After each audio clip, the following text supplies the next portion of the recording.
ಇದು ನನ್ನ ಹಾಡು ನನ್ನದು. ನನ್ನ ಕೈಯಲ್ಲಿ 3 ಫೋಟೋಸ್ ಇದೆ. ಇದರಲ್ಲಿ ಒಂದನ್ನ ನೀವು ಆರಿಸ್ಕೋಬೇಕು ಮತ್ತು ಆ ವ್ಯಕ್ತಿ ಬಗ್ಗೆ ಮಾತಾಡಬೇಕು. ನಿಮ್ಮ ಮನಸ್ಸಲ್ಲಿ ಏನು ಅನಿಸಿದೆ ನಿಜವಾಗ್ಲೂ ಹೇಳ್ಬೇಕು. ನಿಮ್ಮ comment. Fair and frank words we expect. ಯಾರನ್ನು ತೆಗ್ದ್ರಿ? ತೋರಿಸ್ಬಿಡಿ ಒಂದ್ಸಲ ಕ್ಯಾಮೆರಾಕ್ಕೆ. ವಿವರಣೆ ಕೊಡ್ತೀನಿ, ಅದರಲ್ಲಿ ಊಹೆ ಮಾಡಕ್ಕಾಗತ್ತಾ? ಕನ್ನಡ ಚಿತ್ರರಂಗದಲ್ಲಿ ಪಾದಾರ್ಪಣೆ ಮಾಡಿದ್ಮೇಲೆ ಬಹಳಷ್ಟು ವರ್ಷ ಬಡಿ ಕಷ್ಟಗಳು ನೋವುಗಳಿಂದಾನೇ ಮೇಲ್ ಬಂದ್ರು. ನಾವು ಆ ದಿನಗಳು ನಾವು ನೋಡಿಲ್ಲ, ಬಟ್ ಬಹಳಷ್ಟು ಕೇಳಿದೀವಿ. ಅವ್ರು ಯಾಕೆ ಬರ್ತಾ ಬರ್ತಾ ಬರ್ತಾ ಅವ್ರದೇ ಒಂದು ಸ್ಥಾನ ಮಾಡ್ಕೊಂಡ್ರು. ಒಂದು ಟೈಮ್ ತನಕ ಒಂದು ಗರ್ಜನೆ ಸ್ಟಾರ್ಟ್ ಮಾಡಿದ್ರು, ಸಿಂಹ ಅಂತ ಆಗೋದ್ರು. ಸೊ ಹಾಗಿದ್ದಾಗ ವಿಷ್ಣು ಸರ್ ಬಗ್ಗೆ ನಾವು ಏನ್ ಮಾತಾಡಿದ್ರು ಕಮ್ಮಿನೇ.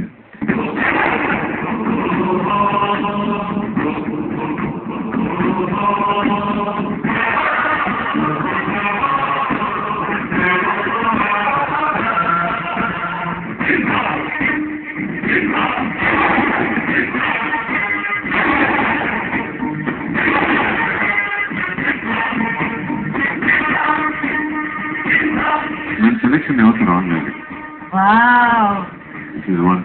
ನೀವು ಈ ಕಾನ್ಫಿಡೆನ್ಸ್ ಅಂತ ಹೇಳುವ ಒಂದು ಪದಕ್ಕೆ ನಿಮಗೆ ನೀವೇ ಸಾಟಿನಪ್ಪ.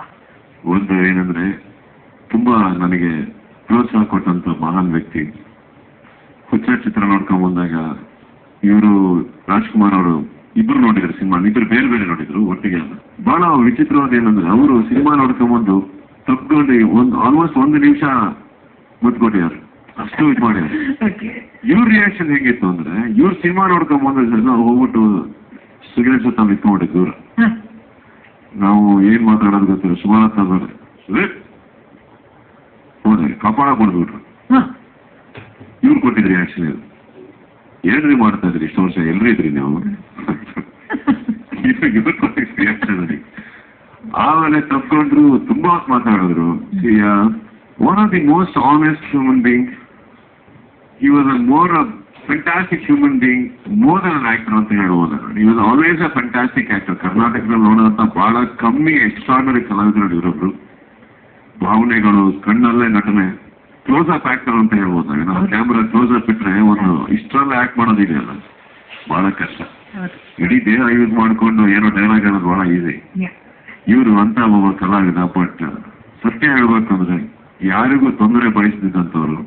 ಇತ್ತೀಚಿನ ದಿನಗಳಲ್ಲಿ ಇವರು ಚಿತ್ರಗಳು ಬಿಡುಗಡೆ ಆಗ್ಬೇಕಾದ್ರೆ ಅದಕ್ಕೆ ನಾನು ಕೂಗಿ ಹೇಳಿದೆ 2-3 ಕಡೆ. 2 ಸಿನಿಮಾ ಕೈಯಲ್ಲಿರೋದು ಕೊಯ್ನೂರು ಇದ್ದಂಗಿದೆ. 2 ಕಾಪಾಡಿ, ಫಸ್ಟ್ ಪ್ರೀತಿ ಮಾಡಿ ಒಳ್ಳೆ ಪಬ್ಲಿಸಿಟಿ ಮಾಡಿ ರಿಲೀಸ್ ಮಾಡಿ ಅದು ಸೋಲಿದ್ದಂಗೆ ನೋಡ್ಕೊಳ್ಳಿ ಅಂತ. ಬಹುಶಃ ಇದೇ ಅವ್ರಿಗೆ ಕೊಡುವಂತ ಗೌರವ ಅನ್ಸುತ್ತೆ ನನಗೆ. ಎಷ್ಟು ಅರ್ಜೆಂಟ್ ಮಾಡ್ತಾ ಇದಾರೆ, ಮಾಡಿದ್ರು 1 ಸಿನಿಮಾ ಅಂತ ಹೊರಟೋಯ್ತು ಆಲ್ರೆಡಿ. ಇನ್ನೊಂದು ಸಿನಿಮಾ ಸೆಲೆಕ್ಟ್ ಮಾಡಬೇಕು. ಗೌರವ ಅಂತ ಇವ್ರಿಗೆ ಏನಾರು ಅವ್ರ ಮೇಲೆ ಇದ್ರೆ ಸ್ವಲ್ಪ, ನಾನು ಅನ್ಕೊಳೋದು ಅದನ್ನ ಪ್ರೀತಿಯಿಂದ ಅಲಂಕರಿಸಿ ಒಳ್ಳೆ ಪಬ್ಲಿಸಿಟಿ ಮಾಡಿ ಅವ್ರ ಕೊನೆ ಚಿತ್ರ ಮತ್ತೆ ಸಿಗೋದಿಲ್ಲ ನಮ್ಗೆ. ಬಹಳ ಪ್ರೀತಿಯಿಂದ ಬಿಟ್ರೆ ಇವರು ಅವ್ರಗಳಿಗೆ ಸರ್ಗೆ ಕೊಡುವಂತ ಒಂದು ದೊಡ್ಡ ಗೌರವ ಅಂತ ನಾನು ಹೇಳ್ಬೋದು. ಯಾಕಂದ್ರೆ ನಮ್ಗಳ ಕೈಯಲ್ಲಿಲ್ಲ, ನಮ್ಗಳು ಚಿತ್ರರಂಗದ ಕೈಯಲ್ಲಿದ್ದು ಎಲ್ಲ ಒಬ್ಬ ನಿರ್ಮಾಪಕ ನಿರ್ದೇಶಕ ನಮ್ಮ ಕೈಗಳಲ್ಲಿ ಕಲಾವಿದರ ಕೈಯಲ್ಲಿದ್ದಿದ್ರೆ ನಾವು ತುಂಬಾನೇ ಮಾಡ್ತಾ ಇದ್ರು ಈ ಸಿನಿಮಾಗೆ. ಐ ಥಿಂಕ್ ಅದೊಂದು ಮಾಡ್ಬಿಟ್ರೆ ನನಗೆ ಈ ವ್ಯಕ್ತಿ ಕೊಡುವಂತ ಒಂದು ಚಿಕ್ಕ ಗೌರವ ಅಂತ ಅನ್ಕೊಳ್ಳೋದು. ಒಂದು 3 ರ್ಯಾಪಿಡ್ ಕ್ವಶನ್ಗಳನ್ನ ನಾನು ಕೇಳ್ತಾ ಹೋಗ್ತೀನಿ. ಒಂದೇ ಆನ್ಸರ್ ಕೊಡ್ಬೇಕು ನೀವು. ಅದಕ್ಕೆ ಏನು ಎಕ್ಸ್ಪ್ಲನೇಷನ್ ಬೇಡ, ಏನು ಬೇಡ. ಅಪ್ಪ ಹೆಚ್ಚ, ಅಮ್ಮ ಹೆಚ್ಚ? ಅಮ್ಮ. ಯಾರು ಬೆಸ್ಟ್ ಡೈರೆಕ್ಟರ್, ಯೋಗರಾಜ್ ಭಟ್ಟ, ಸೂರ್ಯನ? ಸೂರ್ಯ ಅವರೊಟ್ಟಿಗೆ ನಾನು ಆಕ್ಟ್ ಮಾಡಿಲ್ಲ, so I don't know. Comparatively Yogaraj Bhat. ಯಾರು ತುಂಬಾ ಚೆನ್ನಾಗಿದ್ದಾರೆ, ರಮ್ಯಾನ, ರಕ್ಷಿತನ? ರಕ್ಷಿತ. ತಮಿಳ, ಹಿಂದಿನ? ಕನ್ನಡ. ಅದಕ್ಕೆ ನಾನು ಈ ಕಾರ್ಯಕ್ರಮದ ಬಿಗಿನಿಂಗ್ ಅಲ್ಲೇ ಹೇಳಿದೆ, ಕನ್ನಡದ ದೀಪ ಸುದೀಪ ಅಂತ. ನನ್ನ ಹಾಡು ನನ್ನದು ಕಾರ್ಯಕ್ರಮಕ್ಕೆ ನೀವು ನಮ್ಮ ಜೊತೆ ಇಷ್ಟೊತ್ತು ಕೂತ್ಕೊಂಡು ಮಾತಾಡಿದ್ದೀರಿ. ಇದರಲ್ಲಿ ಏನಿರ್ಬೋದು? ವಂಡರ್ಫುಲ್. ಖಂಡಿತ ಸರಿ ಜನತೆ. ಹೌದು, ಅದು ಸುವರ್ಣ ವಾಹಿನಿ ಒಬ್ಬ ಕಲಾವಿದ್ರೇನೆ ಇದನ್ನ ಬರ್ದಿರೋದು. ಯಾರು ಅಂತ ನನಗೆ ಗೊತ್ತಿಲ್ಲ, ಬಟ್ ಅದ್ಭುತವಾಗಿ ಬಿಡ್ತಿದ್ದೀರಾ. ತುಂಬಾ ಖುಷಿ ಆಯ್ತು ವಿಲಾಸ್ ನಾಯಕ್ ಅಂತ ಹೇಳಿ. Thank you so much. Okay. ಈ ಕಾರ್ಯಕ್ರಮನ ಮುಗಿಸೋದಕ್ಕೆ ನಮ್ಗೆ ಇಷ್ಟ ಇಲ್ಲ, ಆದ್ರೆ ಒಂದು ಟೈಮ್ ಕನ್ಸ್ಟೆಂಟ್ ಅನ್ನ ಇಟ್ಕೊಂಡು ಮುಗಿಸ್ಲೇಬೇಕಾಗುತ್ತೆ. ಒಂದು ಹಾಡಿನ ಜೊತೆನಲ್ಲಿ I will sing this song. ಹೋಗೋಕ್ಕಿಂತ ಮುಂಚೆ ಪ್ರಾಪರ್ ಆಗಿ ರೈಟ್. ಓಕೆ.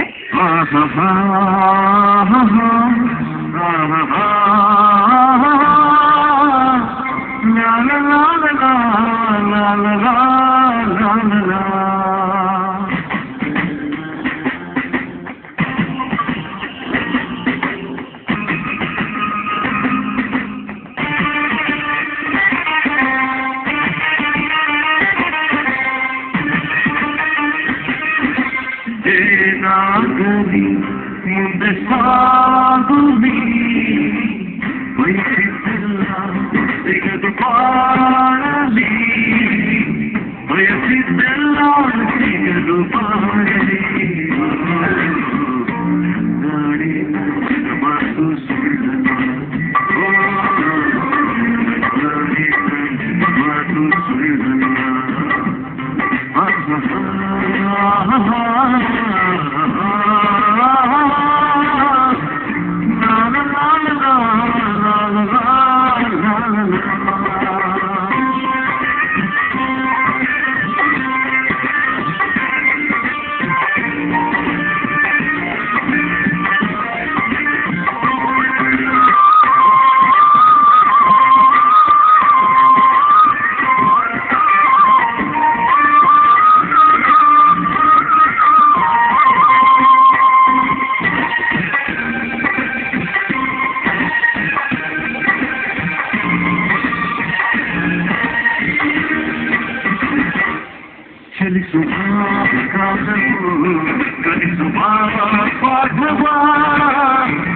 ಮರೆಯಬೇಡವಿ ತುಂಬಿಕೋ ಮನದಲ್ಲಿ,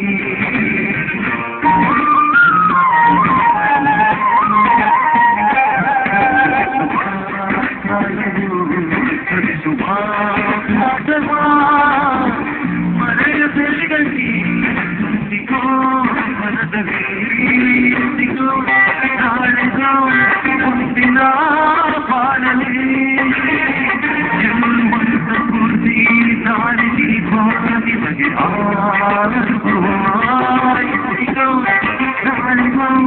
ಮುಂದಿನ ಬಾಳಲಿ ಎನ್ನುವಂತ ಸ್ಫೂರ್ತಿ ದಾರಿ ನಿಮಗೆ ಏನಾಗಲಿ ಮುಂದೆ ಸಾಗುವಿ ಬಯಸಿದ್ದೆಲ್ಲ ಸಿಗದು ಬಾಳಲಿ, ಏನಾಗಲಿ ಮುಂದೆ ಸಾಗುವಿ ಬಯಸಿದ್ದೆಲ್ಲ ಸಿಗದು ಬಾಳಲಿ, ಬಯಸಿದ್ದೆಲ್ಲ ಸಿಗದು ಬಾಳಲಿ. ಎಂದು ಸುಳ್ಳು